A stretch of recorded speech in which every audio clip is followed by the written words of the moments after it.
Hello everyone, Priyanka's किचनमध्ये तुमचं सर्वांचं स्वागत आहे. आज आपण विदर्भातील स्पेशल उडीद डाळीचे वडे बनवणार आहे. चला मग कसे बनवायचे ते बघूया.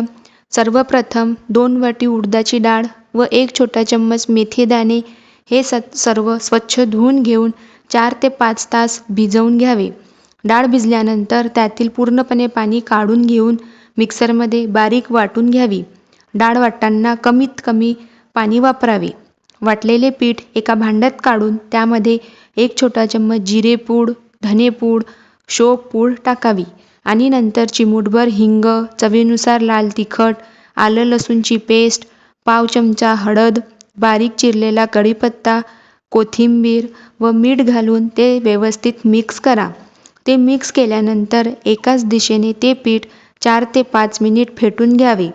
नंतर पोळपाटावर एक ओला सुती कापड घेऊन त्याला वरून पाणी लावून त्यावर तयार केलेल्या मिश्रणाचा छोटा गोळा घेऊन वड्याचा आकार द्या आणि नंतर हाताला थोडे पाणी लावून कापडावरचा तयार केलेला वडा गरम तेलात सोडा.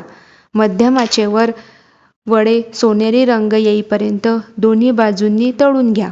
गरमागरम व आतून पोकळ असे उडदाच्या डाळीचे वडे तयार आहे. तुम्ही हे वडे कढीसोबत पण खाऊ शकता. जर तुम्हाला ही रेसिपी आवडली असेल तर व्हिडिओला लाईक, शेअर आणि आपल्या चॅनलला सबस्क्राईब करायला विसरू नका. धन्यवाद.